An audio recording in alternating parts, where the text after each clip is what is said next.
Haleluya, Tuhan memberkati. Sudah lama tidak jumpa. Ayo, hati saya susah. Saya rindu semua jemaat. Saya tetap percaya Tuhan terus akan melindungi dan menyertai dan menjaga Anda.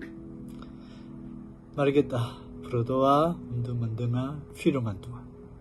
Haleluya, Tuhan terima kasih. Kami percaya Tuhan senantiasa baik dan Tuhan senantiasa terbesar. Tuhan tolong kami dan jagalah kami. Pada waktu ini kami mau mendengar suara Tuhan. Ajarkan kami Tuhan. Kami merendahkan diri sendiri di depan firman Tuhan. Terima kasih Tuhan, dalam nama Yesus Kristus kami berdoa. Amin. Amin. Pada hari ini, hari Minggu, saya mau mengungsi tentang apakah yang kita sudah hilang.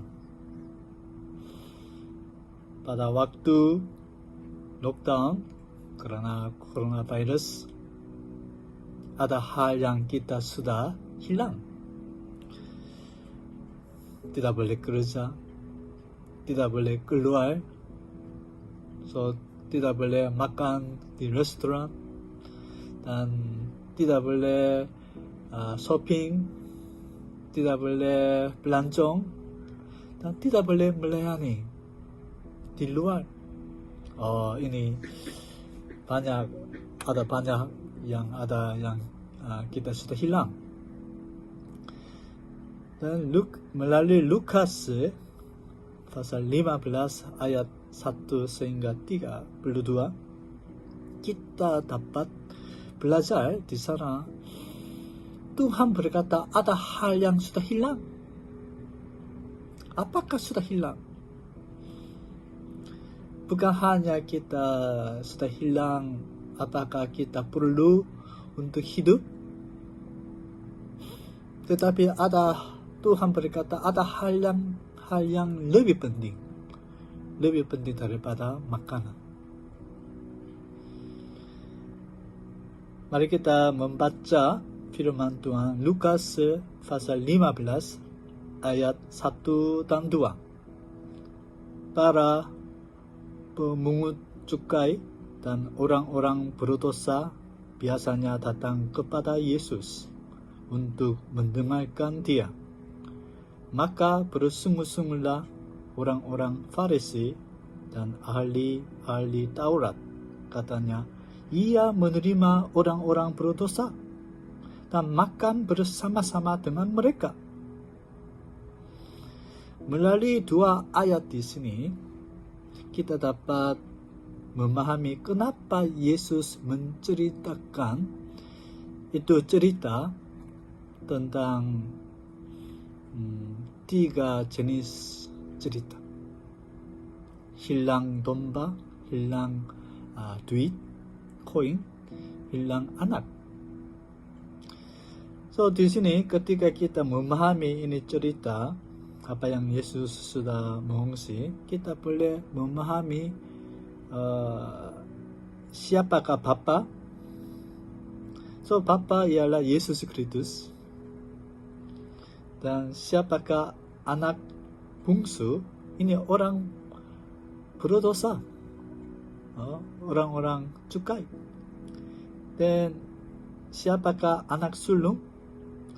Orang Farisi dan ahli Taurat. Yesus mau mengajarkan kepada mereka.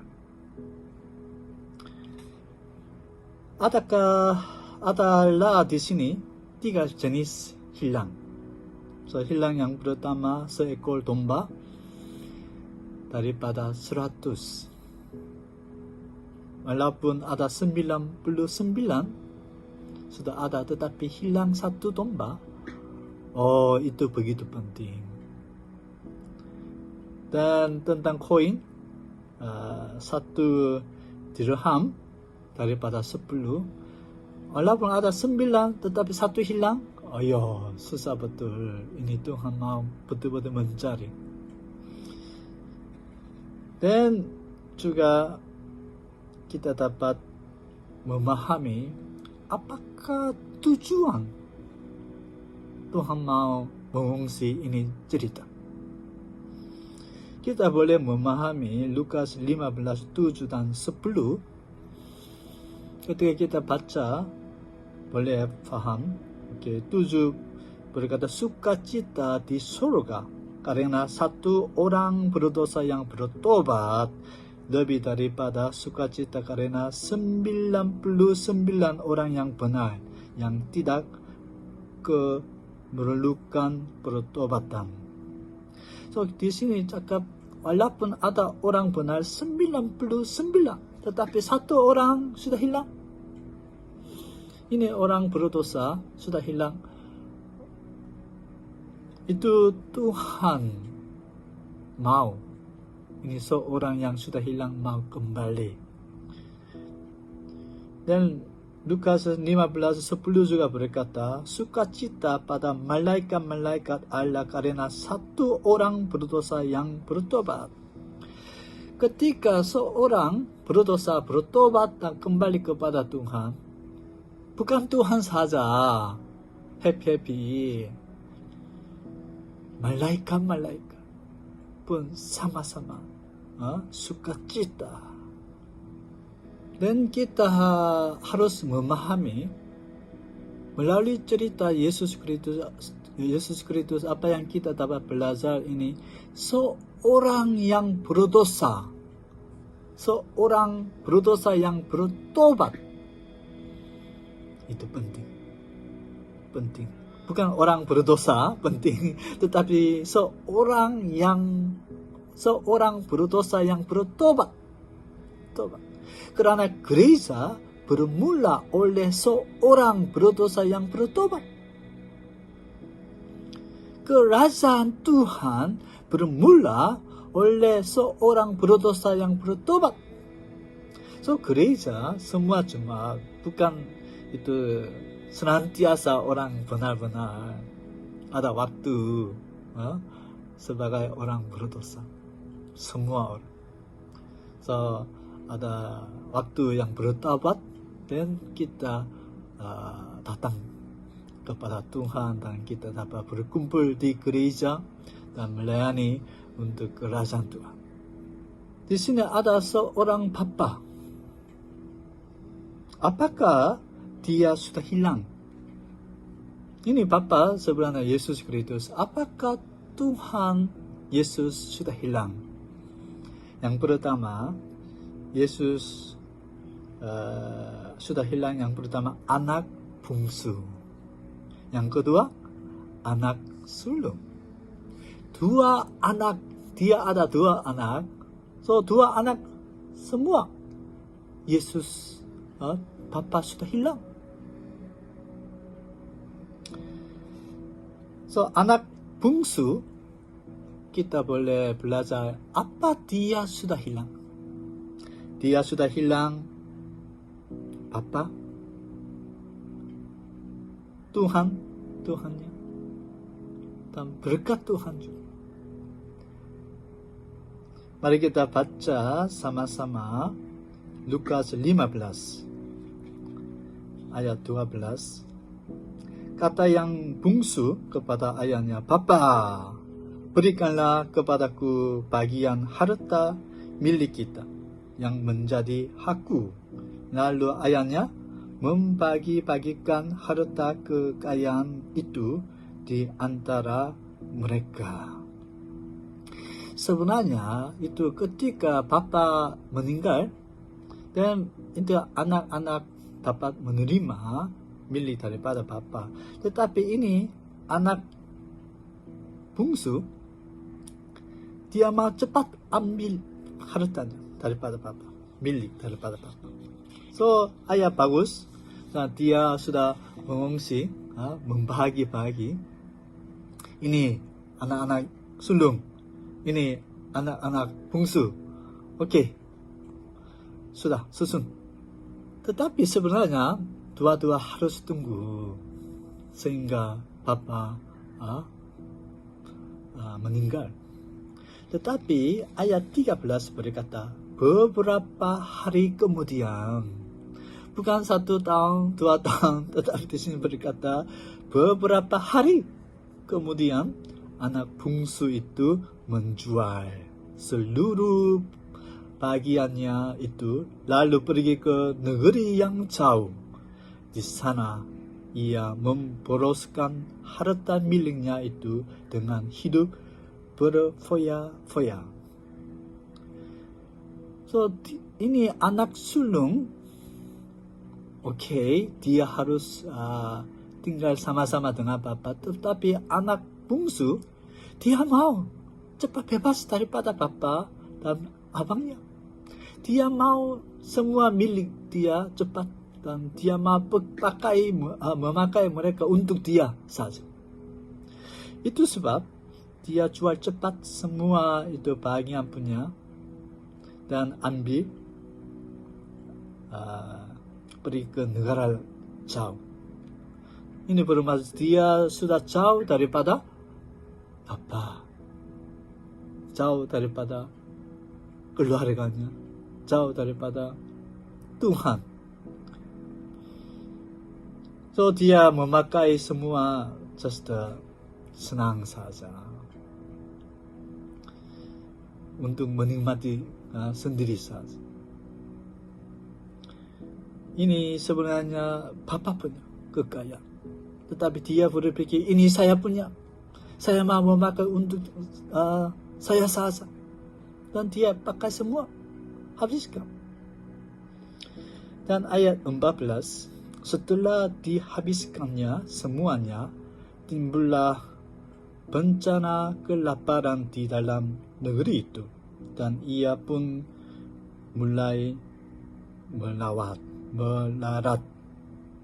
So, selepas dia habiskan semua keuangan kekayaannya, dan itu negeri yang dia ada, itu ada keadaan susah. Macam coronavirus itu susah. So apa dia boleh buat? Ayat 15, lalu ia pergi dan bekerja pada seorang majikan di negeri itu. Orang itu menyuruhnya ke ladang untuk menjaga babinya. Babi sebenarnya sebagai orang Yahudi, orang Israel, itu tidak boleh makan. Itu sebab orang itu Yahudi tidak boleh menjaga babi. Tetapi dia itu bekerja untuk menjaga babi, untuk makan. Ini bermaksud makanan lebih penting daripada apa? Taurat Tuhan. Taurat Tuhan. Bukan itu sahaja, 16, terus berkata, lalu ia ingin mengisi perutnya dengan ampas yang menjadi makanan babi itu, tetapi tidak seorang pun yang memberikannya kepadanya. Ini orang, anak bungsu, dia sangat lapar. Dia mau makan itu ampas yang biasa itu, ini makanan untuk babi.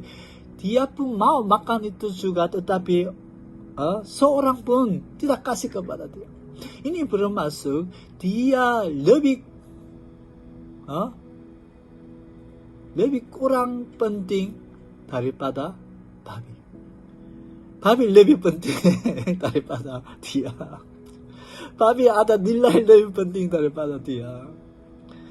Itulah kehidupannya. Dia sudah hilang papa, keluarga, Tuhan, Taurat Tuhan, dan kekayaan yang dia sudah menerima daripada papa.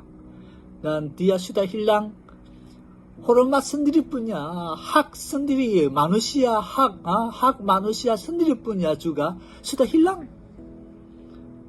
Macam jadi lebih macam tidak baik daripada binatang. Dan ayat 17 sehingga 21, di sini kita dapat belajar bagaimana ini anak bungsu sudah membuat keputusan. Dia ada rancangan dan dia buat menurut rancangannya. Untuk buat apa? Untuk mencari apa yang dia sudah hilang. Oke, baca sama-sama 17. Lalu ia menyadari keadaannya, katanya, betapa banyaknya orang upan bapakku yang berlimpah-limpah makanannya, tetapi aku di sini mati kelaparan. Aku akan bangkit dan pergi kepada bapakku dan berkata kepadanya, Bapa, aku telah berdosa terhadap sorga dan terhadap Bapa. Aku tidak layak lagi disebutkan anak Bapa. Jadikanlah aku sebagai salah seorang upan Bapa. So, dia sendiri berpikir, apakah kesalahan dia?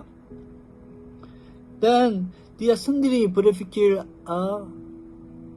macam mana untuk mencari apa yang sudah hilang. So, jawaban itu kembali kepada Bapa dan minta kepada Bapa dan bertobat. Itu rancangan dia. Ketika kita buat rancangan yang baik, yang penting itu kita harus melakukan. Ramai orang mereka fikir habis. Buat rancangan habis. Tidak apa. Tetapi ini anak bungsu, dia tetap buat. Ayat 20, maka bangkitlah ia dan pergi kepada bapaknya. Ketika ia masih jauh, ayahnya telah melihatnya, lalu tergeraklah hatinya oleh belas kasihan. Ayahnya itu berlari mendapatkan dia, lalu merangkul dan mencium dia. Kata anak itu kepadanya, Bapa, aku telah berdosa terhadap sorga dan terhadap Bapa.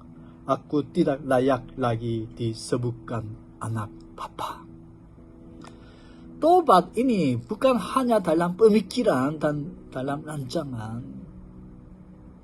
Walaupun anak bungsu ini malu kembali kepada Bapa. Mungkin tidak mau. Betul-betul malu. Tetapi dia berani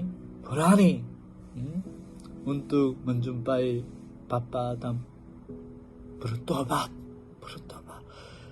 Aku berdosa kepada Tuhan sorga, Tuhan dan kepada Bapa.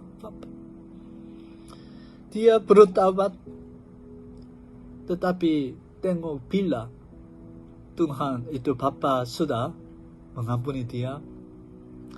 Ketika dia ini anak bungsu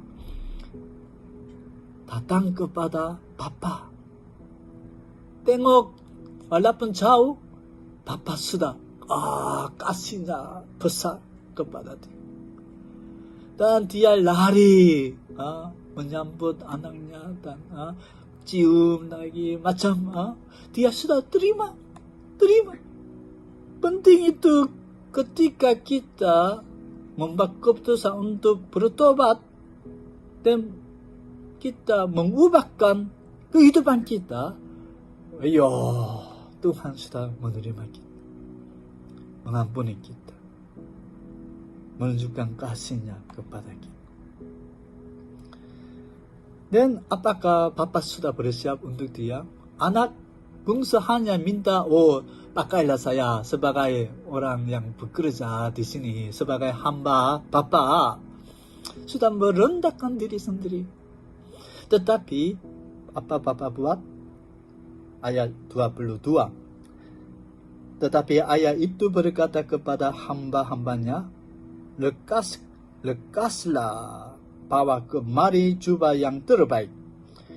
Pakaikanlah ia itu kepadanya, dan kenakanlah cincin pada jarinya, dan sepatu pada kakinya. Wow. Ini apa yang itu Papa sudah siap. Oh, jubah yang terbaik, cincin, kasut. Lagi ada apa? 23, dan ambillah anak lembu tambun itu, sembelilah dia, dan marilah kita makan dan bersukacita. Sebab anakku ini telah mati dan menjadi hidup kembali. Ia telah hilang dan didapat kembali. Maka mulailah mereka bersukacita. Ini hati Bapa. Ini hati Yesus Kristus. Inilah hati Tuhan yang kita percaya. Bila-bila kita kembali kepada Tuhan, Tuhan senantiasa menyambut, menerima, mengampuni, dan memberkati lagi. Yang penting kita harus kembali kepada Tuhan. Walaupun kita boleh hilang banyak-banyak, tetapi jangan hilang Tuhan. Jangan hilang Tuhan. Kalau sudah hilang, harus cari Tuhan lagi. Kembali kepada Tuhan. Tuhan tunggu-tunggu. Kalau kita jauh daripada Tuhan, inilah orang mati sebenarnya. Ini orang mati. Tetapi ketika kembali kepada Tuhan, ini orang menjadi orang hidup. Hidup. Hanya ada kehidupan dengan Tuhan Yesus Kristus. Dan ini Bapa sudah hilang dua anak. Yang pertama, anak bungsu sudah hilang, tetapi sudah kembali. Haleluya. Ada pesta. Tetapi ada anak ini sulung, dia hilang. Apakah dia hilang? Ini anak sulung sudah hilang hati Bapa. Sudah hilang kasih kepada adiknya. Dia hanya macam bekerja di bawah papanya menurut kebiasaan atau tradisi, ikut saja. Tengok bagaimana dia itu respon kepada Bapa. Ayat 25. Tetapi anaknya yang sulung berada di ladang, dan ketika ia pulang dan dekat ke rumah, ia mendengar bunyi seruling dan nyanyian tari-tarian. Lalu ia memanggil salah seorang hamba dan bertanya kepadanya, apa arti semuanya itu? Jawab hamba itu, adikmu telah kembali, dan ayahmu telah menyembeli anak lembu tambun, karena ia mendapatnya kembali dengan sehat. 28. Ini anak sulung respon, maka marahlah anak sulung itu. Dia marah. Kenapa? Karena adik sudah balik, dan itu Papa itu sukacita membuka itu pesta. Dan ia tidak mau masuk, tidak mau hadir sama-sama itu dalam pesta dengan adiknya, dengan papanya. Lalu ayahnya keluar dan berbicara dengan dia.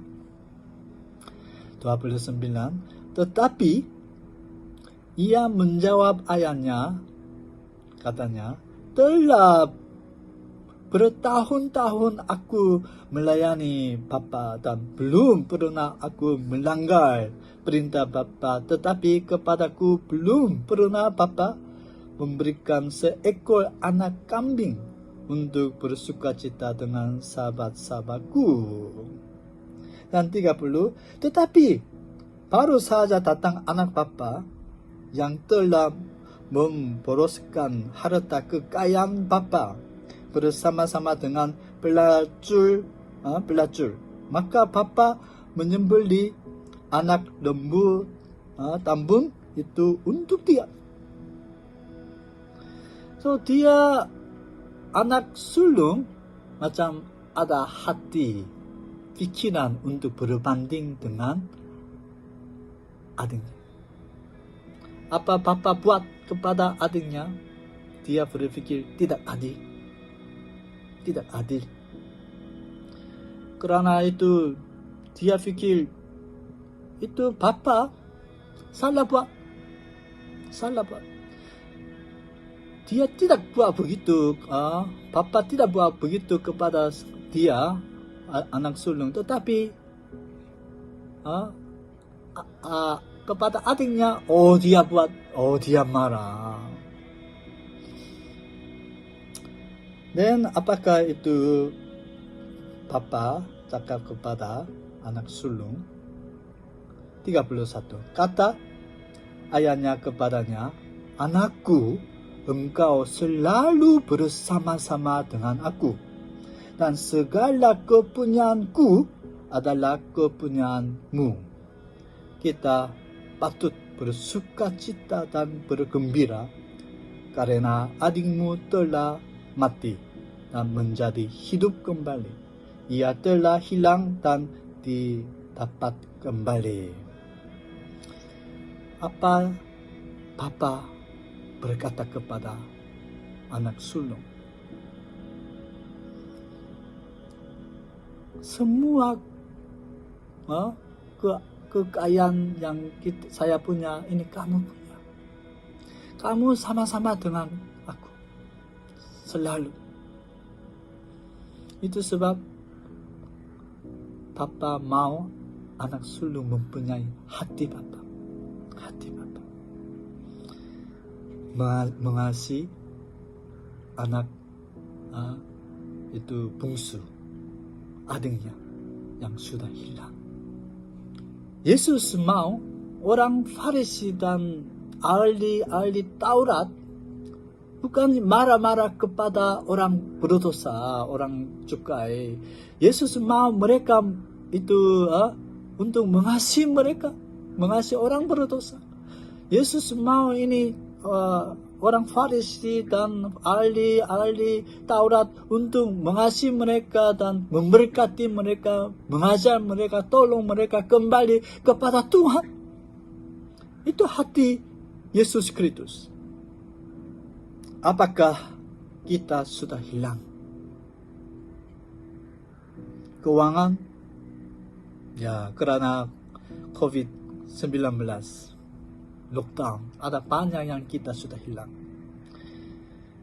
Bisnis pun, kerja pun, pelayanan pun. Tetapi macam manakah Bapa kita, Tuhan kita, Yesus Kristus kita sudah hilangkah? Atau sudah kembali kepada Dia? Bolehkah Anda merasa hati Tuhan? Apakah hati Tuhan? Kalau sesiapa yang jauh daripada Tuhan,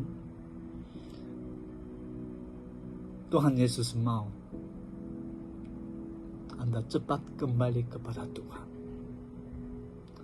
Dan yang kedua, hati Yesus Kristus itu, Tuhan Yesus mau kita untuk menunjukkan kasih-Nya kepada orang yang sudah hilang.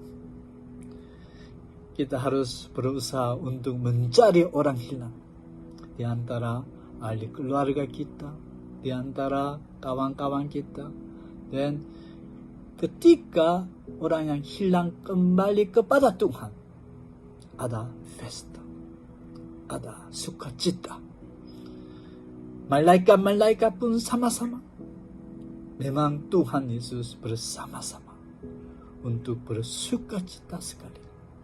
Saya harap ketika kita semua jemaat berkumpul sekali, 2 minggu, selepas 2 minggu, kita boleh bersukacita di dalam Tuhan. Saya harap semua orang sukarela kembali kepada Tuhan dan membawa orang yang hilang, bawa lagi kepada Tuhan, dan kita boleh bersukacita sama-sama dengan malaikat-malaikat, dengan Tuhan Yesus Kristus. Mari kita berdoa. Haleluya. Tuhan, terima kasih. Kami banyak bersyukur karena kami senantiasa sama-sama ada dengan Tuhan Yesus Kristus. Walaupun keadaan susah sekarang karena coronavirus, kami banyak sudah hilang.